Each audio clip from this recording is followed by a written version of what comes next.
So hi guys, welcome back to my YouTube channel. दोस्तों मैं आज आप लोग को बताने जा रहा हूँ HDFC बैंक का KYC अपडेशन फॉर्म को कैसे फिलअप किया जाता है। दोस्तों आप यदि HDFC बैंक में अकाउंट ओपनिंग कराए होंगे दोस्तों, एंड अकाउंट ओपनिंग कराने के टाइम में KYC यदि अपडेशन नहीं जमा किए होंगे दोस्तों, एंड अभी यदि आप अपने अकाउंट में KYC कराना चाहते हैं दोस्तों, तो उसके लिए आपको एक फॉर्म को फिलअप करना पड़ेगा। एंड दोस्तों KYC नहीं कराने से क्या होता है दोस्तों, आप यदि KYC नहीं कराएंगे तो आपका अकाउंट में 50,000 से ऊपर आप ट्रांजेक्शन नहीं कर पाएंगे। दोस्तों एंड आज की इस वीडियो में बताने जा रहा हूँ कि आप HDFC बैंक का KYC अपडेशन फॉर्म को कैसे फिलअप किया जाता है। दोस्तों आपको करना है कि आपको वीडियो को फुल वॉच करना है, तभी आप KYC अपडेशन फॉर्म को फिलअप कर पाएंगे, नहीं तो आप फिलअप नहीं कर पाएंगे। एंड दोस्तों वीडियो में आगे बढ़ने से पहले अभी तक जो मेरा चैनल को सब्सक्राइब नहीं किया दोस्तों सब्सक्राइब कर दें एंड बेल आइकन घंटी को प्रेस कर दें। दोस्तों आइए आज की इस वीडियो को शुरू करते हैं। दोस्तों सबसे पहले आपको जाना है HDFC बैंक में, एंड बैंक में जाने के बाद दोस्तों वहाँ पे बोलना है कि मुझे KYC कराना है अपने अकाउंट के साथ में, तो आपको वहाँ से एलएफ फॉर्म दे देगा, री KYC form for individual LF form आपको दे देगा बैंक की तरफ से। तो दोस्तों एंड इसको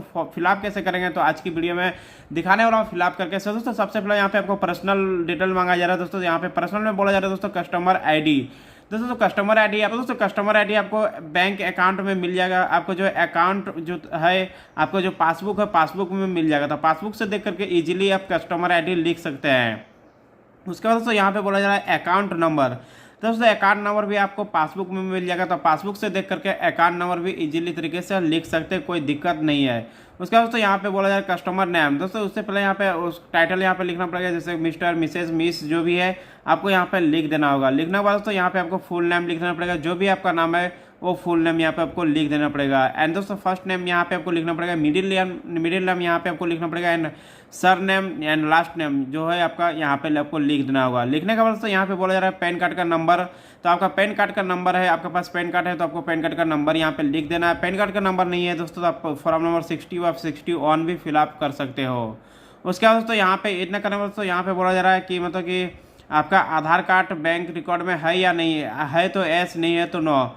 एंड मेरा आधार कार्ड बैंक रिकॉर्ड में है तो एस कर दिया मेरा। उसके बाद दोस्तों यहाँ पे बोला रहा है कि आपका अकाउंट नंबर के साथ आपका आधार कार्ड जो उससे लिंक है कि नहीं है, तो मेरा लिंक है इसलिए मैं एस कर दिया हूँ। आपका यदि नहीं होगा तो नो करना है, तो एस कर देना है। उसके बाद दोस्तों यहाँ पे आपको आधार कार्ड का नंबर लिखना पड़ेगा। आधार कार्ड का नंबर लिखने के बाद तो यहाँ पे फिर से बोला जा रहा है अकाउंट नंबर, तो यहाँ पे आपको अकाउंट नंबर लिख देना दोस्तों। ये वाला जो अकाउंट नंबर लिखा है वही वाला अकाउंट नंबर यहाँ पे भी आपको लिख देना है।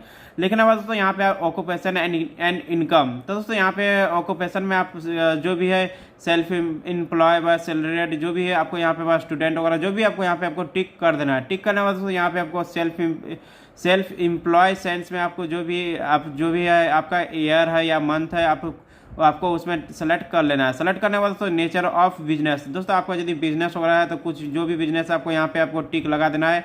एंड उसका दोस्तों यहाँ पे टाइप ऑफ कंपनी फर्म। दोस्तों यहाँ पे आप यदि कंपनी वगैरह में काम करते होंगे तो कौन सा कंपनी वगैरह है वो आपको यहाँ पे लिख देना पड़ेगा, पार्टनरशिप, प्राइवेट लिमिटेड, पब्लिक, जो भी आपका यहाँ पे आपको लिख देना पड़ेगा, यहाँ पे टिक कर देना होगा। टिक करने के बाद दोस्तों सोर्स ऑफ फंड। तो दोस्तों यहाँ पे आपका कौन सा सोर्स से आपका फंड आता है, जैसे कि मेरा सैलरी है तो यहाँ पे मैं सैलरी लिख दिया।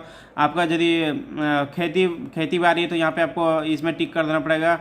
एंड उसके बाद आपका यदि बिजनेस है तो यहाँ पे आपको बिजनेस में टिक कर देना पड़ेगा। आपका जो भी है आपको यहाँ पे टिक लगा देना है। लगाने के बाद दोस्तों यहाँ पे आपका ग्रॉस एनुअल इनकम आपका कितना, 50,000, 1 लाख, 1.5 लाख, 2 लाख, जो भी आपका यहाँ पे आपको टिक लगा देना है। यहाँ पे मेरा 50,000 से 1 लाख तक का एनुअल इनकम है, तो एग्जांपल में यहाँ पे आपको दिखा देता हूँ। यहाँ पे मैं टिक कर दिया हूँ, यहाँ पे मैं आपको दिखा दिया हूँ। तो इसी तरह आपको यहाँ पे लिख देना पड़ेगा। लिखने के बाद दोस्तों यहाँ पे आपको आना है एड्रेस एंड कॉन्टैक्ट। दोस्तों यहाँ पे बोला जा रहा है there is no change in my mailing address. यहाँ पे बोला जा रहा है कि आपका यदि एड्रेस नहीं चेंज कराना चाहते हैं, आपका जो एड्रेस पहले से था वही एड्रेस यदि आप रखना चाहते हैं तो यहाँ पे आपको टिक लगा देना है। या तो आप यदि चेंज करना चाहते हैं तो यहाँ पे लिखा है I wish to change my mailing address contact details as बेलो।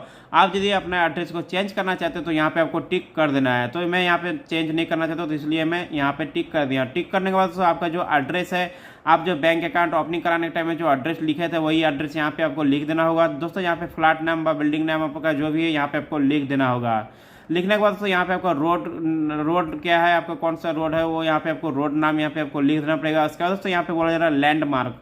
दोस्तों आपका लैंडमार्क मतलब आपका नज़दीकी में क्या है, आपका कोई शॉपिंग मॉल, मंदिर वगैरह कुछ भी होगा तो यहाँ पे आपको लिख देना पड़ेगा। आइलैंड फाइलैंड जो भी कुछ है वो आपको यहाँ पे लैंडमार्क लिख देना पड़ेगा। लिखने के बाद यहाँ पे सिटी आपका क्या है, जो भी आपका सिटी होगा यहाँ पे लिख देना पड़ेगा। जैसे कि मेरा सिटी जो है वो मैं यहाँ पे लिख दिया। मेरा सिटी है सॉल्ट लेक, तो यहाँ पे मैं सॉल्ट लेक लिख दिया। उसके बाद दोस्तों स्टेट आपका जो भी है यहाँ पे लिखना पड़ेगा। मेरा स्टेट है वेस्ट बंगाल, तो यहाँ पे मैं वेस्ट बंगाल लिख दिया। उसका दोस्तों कंट्री में आपको इंडियन लिख देना होगा।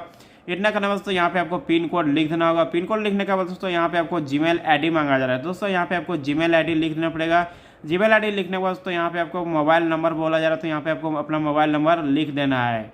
मोबाइल नंबर लिखने के बाद दोस्तों यहाँ पे डिक्लेरेशन है, तो यहाँ पे दोस्तों डिक्लेरेशन को आप रीड करना चाहते हो आप रीड कर सकते हैं, या तो फिर इसको छोड़ सकते हैं, कोई दिक्कत नहीं है।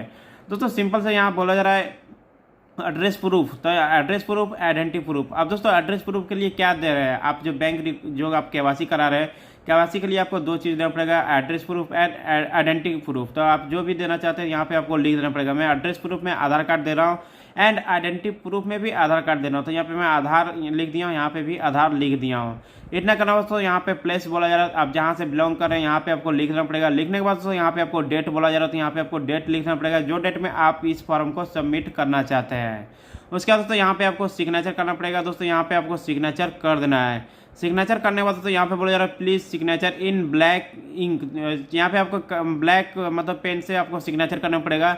यहाँ पे मैं ब्लू करके यहाँ पे दिखा दिया आपको, लेकिन आपको जो सिग्नेचर करना है वो ब्लैक में करना है। यहाँ पे लिखा हुआ है, यहाँ पे ब्लैक में आपको ही सिग्नेचर करना होगा। इतना करने के बाद तो यहाँ पे आपको एक फोटो लगा देना, पासपोर्ट साइज का फोटो लगा देना है। पासपोर्ट साइज के फोटो लगाने के बाद दोस्तों यहाँ पे फोटो का ऊपर में भी आपको एक सिग्नेचर कर देना है। सिग्नेचर करने के बाद तो ये वाला पार्ट्स को आपको कुछ करने का दरकार नहीं। यहाँ पे बोला जा रहा है फॉर ब्रांच यूज ओनली, तो यहाँ बैंक का जो अधिकारी है वही ये वाला यूज करेगा, आपको कुछ करने का दरकार नहीं है। दोस्तों इतना करने के बाद दोस्तों आपका फॉर्म पूरा तरफ से रेडी हो गया है। सो दोस्तों आई होप आप लोग समझ गए होंगे कि HDFC बैंक का केवाईसी अपडेशन फॉर्म को कैसे फिलअप किया जाता है। सो दोस्तों वीडियो अच्छा लगा होगा तो प्लीज वीडियो को लाइक कमेंट शेयर जरूर करना। साथ ही साथ अभी तक जो मेरा चैनल को सब्सक्राइब नहीं किया होगा दोस्तों सब्सक्राइब कर दे एंड बेल आइकन घंटी को प्रेस कर दे। दोस्तों मिलते हैं नेक्स्ट वीडियो में कुछ न्यू वीडियो के साथ, कुछ न्यू जानकारी के साथ। तब तक के लिए टाटा बाय बाय, जय हिंद, वंदे मातरम।